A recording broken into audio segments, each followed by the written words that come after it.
हमारे श्री विक्रमादित्य जी महाराज के सानिध्य और संचालन में आज हम इस आदि शंकर गौ सेवा महासभा, संक्षिप्त में गौ महासभा की स्थापना का कार्यक्रम आज यहाँ रखा गया।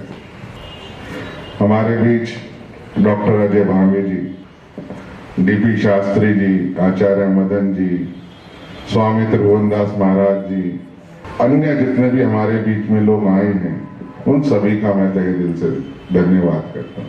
आदि शंकर गौ सेवा महासभा को बनाने की आवश्यकता क्या पड़ी, लेकिन वास्तव में अगर हम देखें या समझें तो गौ सेवा एक हर भारतीय का, हर हिंदुस्तानी का धर्म है, फर्ज है। इसी तरीके से वही व्यक्ति हिंदू है जो गौ सेवा करे, गौ सेवा करना भी उस पर फर्ज है। लेकिन जब हम गौ सेवा की बात करते हैं तो देखते हैं कि हमारे जितने भी गौ भक्त हैं उनको नाना तरीके की समस्याएं आती रहती हैं। इसलिए उन गौ सेवा को करने के लिए हमारे जितने भी समर्पित गौ भक्त हैं उनको किसी भी तरीके की समस्या ना, शैलेंद्र वर्मा जी, आचार्य मदन जी, वीर रामनाथ लूथरा जी और आचार्य डॉक्टर विक्रमादित्य जी के संरक्षण में हमने एक बहुत लघु कार्यक्रम की आज यहाँ से शुरुआत करी है। एक संकल्प पत्र हमने बनाया है कि आज फागुन शुक्ल चतुर्थी विक्रमी संवत 2078 6 मार्च 2022 को इस संगठन की शुरुआत करें और 1 वर्ष के अंदर हम लोगों को, जनता को बता पाए कि देखिए हमने गाय की रक्षा के लिए क्या क्या कार्य करे हैं और उनके क्या क्या क्रमवार बिंदु हैं।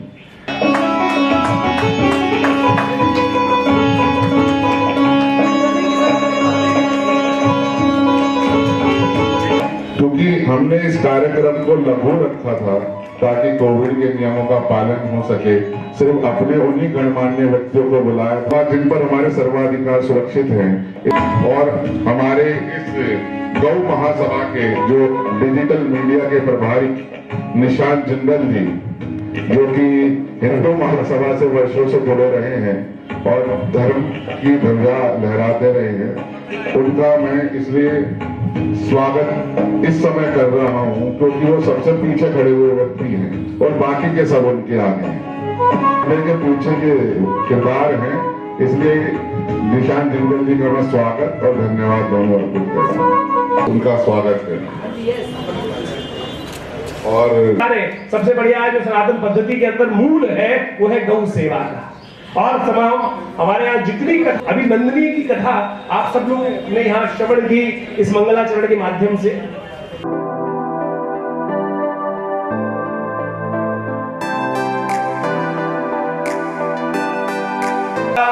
स्वस्ति नस्तारक्षो अरिष्टनेमि स्वस्ति नो बृहस्पतिर्दधातु।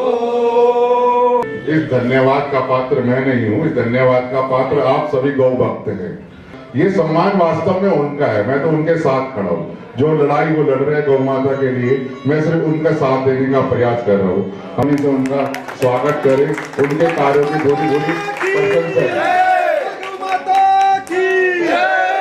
हमारे बीच में विनोद गोयल जी हैं, सबसे एक है विनोद गोयल जी हैं, अशोक कुमार जी, सच्चिदानंद पांडे जी, अजय कुमार भटेरे जी, महेंद्र खटाना जी, सुरेंद्र गोयल जी, हिमांशु शर्मा जी, श्रेष्ठ पांडे जी, क्षितिज पांडे जी, संदीप तनेजा जी, राकेश शास्त्री जी, रविंद्र सहरावत जी, कुलदीप आजाद जी, संजय सिसोदिया जी, विशाल जी, आप सभी गौ भक्तों को मेरा प्रणाम। इसलिए इस माला के हकदार, ये तो इनका मित्रों का भाव है मेरे प्रति, लेकिन मैं ये सब मालाओं के हकदार जो हैं वो सब आप ही लोग हैं। इसका माला का हकदार मैं नहीं हूँ। जय गौ माता।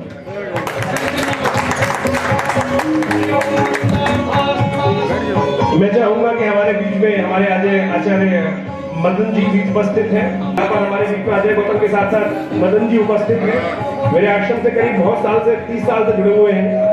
7 नवंबर 1966 को स्वामी कृपात्री जी महाराज के आह्वान पर हजारों गौ भक्त, इसमें कम से कम 25,000 तो महिलाएं शामिल थी दिल्ली की। पूरे देश भर के संत, धर्माचार्य, गौ भक्त केवल एक ही मांग रखने के लिए संसद भवन चौक पर प्रदर्शन कर रहे थे कि भारत के अंदर पूर्ण गौवध प्रतिबंधित हो। क्योंकि इंदिरा गांधी ने चुनाव से पहले ये वादा किया था कि अगर मैं जीत गई तो निश्चित रूप से संसद में कानून बनवाकर पूर्ण गौवध बंदी करवाऊंगी, परंतु उसने अपना वादा नहीं निभाया। तो करपात्री जी महाराज ने कहा कि अब हमें संकल्प संतों को भी लेना होगा और अपने प्राणों की आहुति देनी होगी, तभी गौ माता बचेगी। तो उस स्थान पर 7 नवंबर को प्रतिवर्ष पूज्यपाद शंकराचार्य जी महाराज, बहुत सारे धर्माचार्य जी, विक्रमादित्य जानते हैं, हम सब लोग वहां श्रद्धांजलि देने के लिए एकत्रित होते हैं। हजारों हजारों बलिदानी इतिहास में अमर रहे। जैसे इंडिया गेट के पास युद्ध स्मारक बना है, ऐसे ही संसद भवन चौक के पास हुतात्मा गौ भक्त बलिदानियों का स्मारक बने, ये हमारी पहली मांग है। तो इस मांग को हम 1 वर्ष के अंदर सरकार से मनवा लेंगे। जो हमारा उत्थान हुआ था हमारी संस्कृति का, हमारे धर्म का और सबका, तो उसके आधार में वहाँ पर हम गौ रक्षा भी करते थे, गौ पूजा भी करते थे, और गौ हमारा धन था, गौ हमारा संस्कार था। और ये बहुत अच्छा कार्यक्रम है, और इसमें मैं तो हर तरह से, मन से, धन से, वचन से, कर्म से मैं इसके साथ जुड़ा रहूँगा। तो जो भी मेरे लायक होगा मैं अवश्य करूँगा, और मैं उम्मीद करता हूँ हम सब इसी भावना के साथ इसको पूरे देश में फैलाएंगे। आज तो हम कुछ लोग हैं, लेकिन हम देखेंगे कि कुछ समय के बाद टाइम यह एक ऐसा बड़ा माहौल बने कि वहाँ पर हमारी पुरानी जो अतीत की संस्कृति है उससे बेहतर संस्कृति हम दे सकें। इस तरह के संकल्प के साथ हमको आगे बढ़ना चाहिए। वीर रामनाथ लोथरा जी आए और हमारे बीच में आचार्य शुक्ल जी विराजमान है, उनका सम्मान करें। एडवोकेट सत्येंद्र वशिष्ठ जी हैं, सीनियर अधिवक्ता हैं, और उनका भी एक बार माल्यार्पण करके स्वागत करें। और हमारी पाठशाला में आओ, कभी हम आपको आमंत्रित करते हैं। प्रतिदिन हमारे यहाँ गाय की पूजन होता है, आरती होती है। यहाँ माता पिता की आरती नहीं होती, गाय को तो चारा डालना एहसान समझते हैं। स्मरण रखो, जिस देश में गाय की आंख से आंसू गिरेगा, मैया की आंख से आंसू गिरेगा और नदी प्रदूषित रहेगी, कभी भी राष्ट्र समृद्ध नहीं हो सकता। राष्ट्र को समृद्ध होने का हम देश की जनता को धोखा दे सकते हैं, गौ रक्षा नहीं कर सकते। गाय की रक्षा के लिए प्राण प्रण से समर्पित हो जाओ। भामरी जी ने कहा तन मन धन वचन से, अरे आप एक से समर्पित हो जाओ, बकाया काम तो हमारी युवा पीढ़ी कर लेगी। गाय के लिए मरने की जरूरत है, मरने की जरूरत है। गाय का नाम लेने से गाय की रक्षा नहीं हुई। करपात्री के बाद भारत में ऐसा आंदोलन नहीं हो सका, और मैं सोचता हूं उसकी आप पुनरुत्थान करें ताकि ये बात खत्म हो जाए। न भूतो न भविष्यति, भविष्यति भविष्यति भविष्य।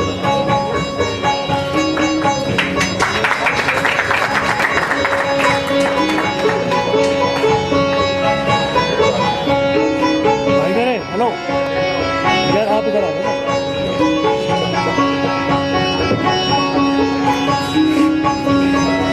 जो है संक्षेप में जो भी उनके कार्य हैं हम उनकी प्रशंसा करते हैं, तो वो यहाँ सभी गौ भक्तों को संबोधित करते हैं। अगर आप देखेंगे खासकर जमुना पार में, हम भवाना साइड रहते हैं, तो हमने अपनी तरफ जो है हमारी टीम ने रॉकी राणा जी ने अपनी बात कही। मैं उनको मैं सिर्फ यहाँ पर 2 बात कह सकता हूँ।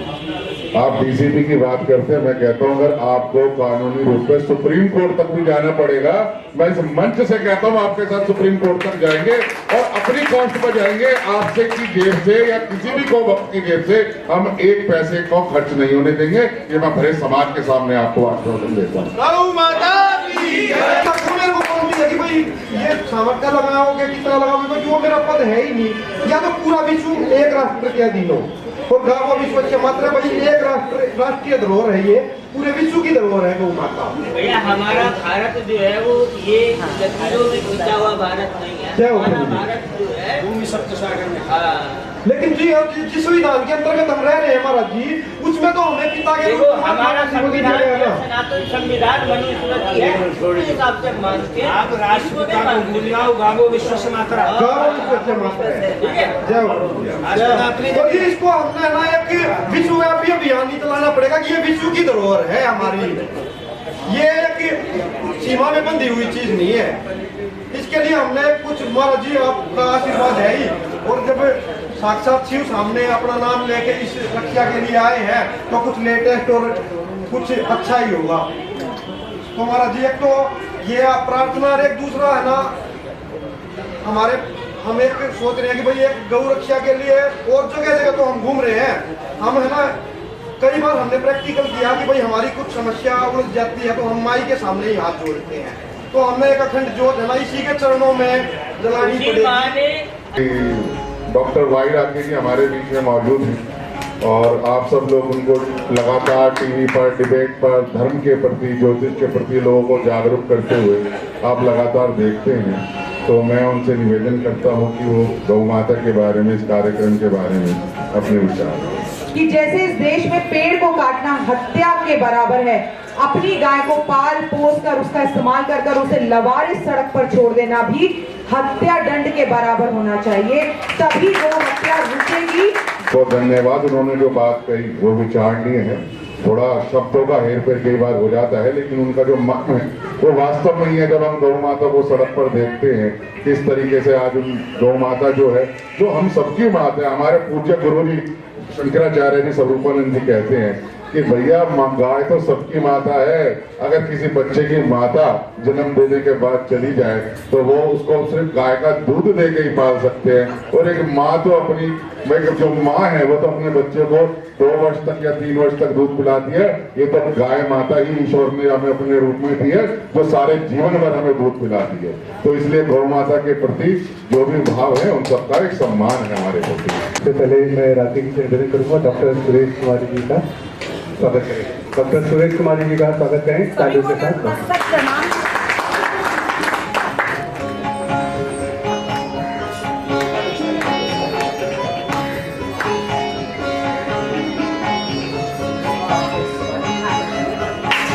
Advocate Satyendra Vashishtha senior advocate हैं और घर वापसी आंदोलन और उनके रिहेबिलिटेशन के लिए कार्य करने वाली संस्था के महासचिव हैं आप।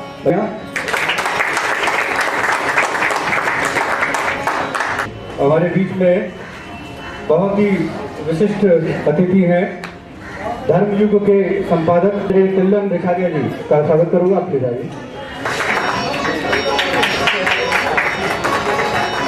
गोधन पत्रिका के संपादक और इस श्रेष्ठ संस्था के अध्यक्ष और आस्था चैनल को भी आप फाउंडर डायरेक्टर्स में देख रहे हैं, श्री लोकेश शर्मा जी का पत्रिका है जिसको हम 64 वर्ष से प्रकाशित कर रहे हैं। गोधन संस्था है, अखिल भारतीय गोसेवक समाज, उसने उस आंदोलन को बहुत बड़ा धार दी थी जो 7 नवंबर 1966 को हुआ था। लाला हरदेव साहब जी ने, आदरणीय कृपात्री जी के अगुवाई में जो आंदोलन हुआ था, उसमें जिसमें इंदिरा गांधी जैसी हत्यारी ने गोली चलवाकर 2 भक्तों को मरवाया था बिना किसी कारण के। खैर मैं उस विषय पे नहीं जाना चाहता, लेकिन एक बात जो बहुत अच्छी उठाई है मदन जी ने, मैं उसका समर्थन बिल्कुल करूंगा, क्योंकि प्रत्येक वर्ष मैं जाता हूँ 7 नवंबर को उसी स्थान पर, हम लोग सब जाते हैं, लेकिन जाकर पुलिस के साए में वहां सिर्फ दीपक चढ़ा के फूल चढ़ा के चले आते हैं, कोई संकल्प नहीं करता। क्यों? क्योंकि वैसे संकल्पवान लोग चले गए, उनको मार दिया गया, उसके बाद धार खत्म हो गई और आज गाय घर घर में पल नहीं रही है बल्कि कट रही है। नमस्कार आप सभी को, मेरा नाम रूपा बुद्धि राजा है और प्रोफेशनली मैं एक एस्ट्रोलॉजर हूँ। अगर आप अपना अच्छा भविष्य चाहते हैं, यदि चाहते हैं बच्चे संस्कारी बने, यदि चाहते हैं बीमारियों से बचे रहें, तो गौ जो धरोहर है गौ माता की, इसे हमें बचाकर ही रखना पड़ेगा।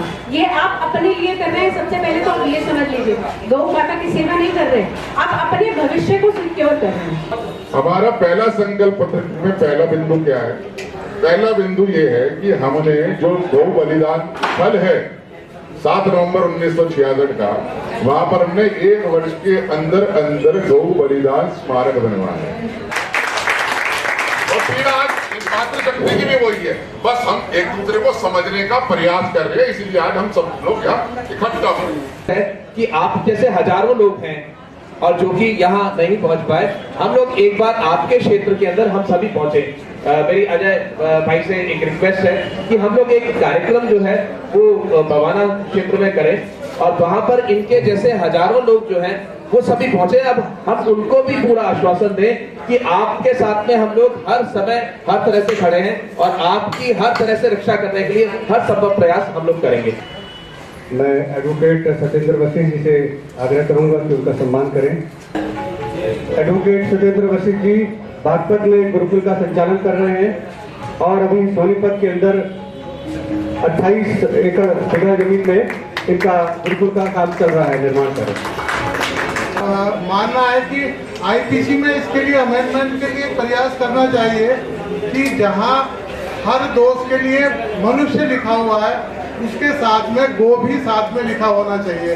यानी कि मनुष्य की जो परिभाषा है उसके साथ में गो भी साथ में होनी चाहिए। यानी जो अपराध मनुष्य के लिए नहीं किया जा सकता या जिसके लिए सजा का प्रावधान है वो गो के लिए भी होना चाहिए। ये आईपीसी में सिंगल अमेंडमेंट से काम होना चाहिए। एक्ट का कानून भी नहीं था लेकिन बना, आरटीआई एक्ट का कानून भी नहीं था वो भी बना, गंगा एक्ट भी नहीं था वो भी बना। और लेकिन जब समय की मांग होती है और सरकार पे दबाव होता है और हम यहाँ पर इस घोषणा को करने से पहले हम ये नहीं कि रैंडमली खड़े हो गए, अब से पहले गोमुख को बचाने का कार्य भी हमने किया और आज उस पे सरकार की ऐसी कमेटी बनी जिसका बजट 30 करोड़ रुपए था और गोमुख ग्लेशियर पे आज रेगुलर मॉनिटरिंग होती है जो पिछले 25 साल में 1/3 रह गया। इससे पहले शंकराचार्य जी की, आदि शंकराचार्य जी की जो मूर्ति थी जो 2013 की आपदा के अंदर बह गई थी, सरकार ने उत्तराखंड देवभूमि में होते हुए भी वो नहीं रखी। हमने न्यायालय से आदेश पारित कराया जिसका उद्घाटन हमारे प्रधानमंत्री जी ने किया। इस मंच को एड्रेस करने से पहले हमने कम से कम समाज में 10 वो आदर्श स्थापित करे हैं कि वो 10 काम करे हैं धर्म के प्रति, गाय के प्रति, गंगा के प्रति, गोमुख ग्लेशियर के प्रति, 4 धाम की सुरक्षा के प्रति। तब हमने 11वां काम ये पकड़ा कि नहीं, हमें गौ रक्षा के लिए 2016 में जब टाउन हॉल से देश के प्रधानमंत्री ने कहा कि देश के 80% जो गौरक्षक हैं वो गुंडे हैं, और हम जब टीवी डिबेट में आचार्य विक्रमादित्य जी में अजय भामी जी जब जाया करते थे तो जो विरोधी पक्ष था हमारा मजाक उड़ाता था। वो कहता था अरे भाई ये तो देखो प्रधानमंत्री ने गौरक्षकों के लिए क्या किया कि रात को क्या करते हैं, इनका डोजियर निकलवाओ। हमने प्रधानमंत्री कार्यालय से भी लड़ाई लड़ी। हमने पूछा बताओ भैया आपके पास कौन सी ऐसी इंफॉर्मेशन है जिसके आधार पे आपने कह दिया कि 80% जो गौरक्षक हैं हुए हैं। तो प्रधानमंत्री कार्यालय का ऑफिशियल रिप्लाई है कि input received informal information, normal में नहीं इनफॉर्मल इंफॉर्मेशन। और उसके बाद हमने बकायदा लीगल नोटिस भेज के उसमें अपोलॉजी टेंडर कराई और उसको हम दिखाते थे, देखो ये जो कार्य है प्रधानमंत्री कार्यालय का, ये उनका एक्नॉलेजमेंट है, उनका एडमिशन है कि नहीं ऐसी हमारे पास कोई इंफॉर्मेशन नहीं है कि गौरक्षा वाले लोग किसी ऐसे गलत उसके अंदर इन्वॉल्व हो। मंचस्थ हमारे अतिथियों में आनंद स्वामी जी योगाचार्य जी हैं दिल्ली से। हमारे यहाँ मंचस्थ में स्वामी भक्ति प्रकाश जी है। मैं थोड़ा सा परिचय देना चाहता हूँ। आपने 10,000 महिलाओं को गौ आधारित उत्पाद का प्रशिक्षण सरकार द्वारा दिलवाया है और उत्तर प्रदेश के अंदर महिलाएं एक जनपद एक उत्पाद पर काम कर रही है। आप करपात्री फाउंडेशन चला रहे हैं। आपका बहुत बहुत स्वागत है इस मंच पर। सभी विशिष्ट अतिथिगण, आंदोलनकारी अजय जी, संत समाज, ज्योतिषाचार्य, सभी का मैं धन्यवाद प्रकट करती हूँ कि वो उन्होंने अपना बहुमूल्य समय आदि शंकर को सेवा महासभा को दिया। यहाँ से आज सभी एक संकल्प लेकर जाएंगे कि सब अपनी अपनी जमीन पर अपने अपने स्तर पर काम करें। और अभी ये शुरुआत है और जब जीवन अगर देश की रक्षा करनी है, राष्ट्र की रक्षा करनी है तो हमें गौ माता की रक्षा करनी होगी। इसी संकल्प के साथ इस सभा को आज मैं विराम देती हूँ।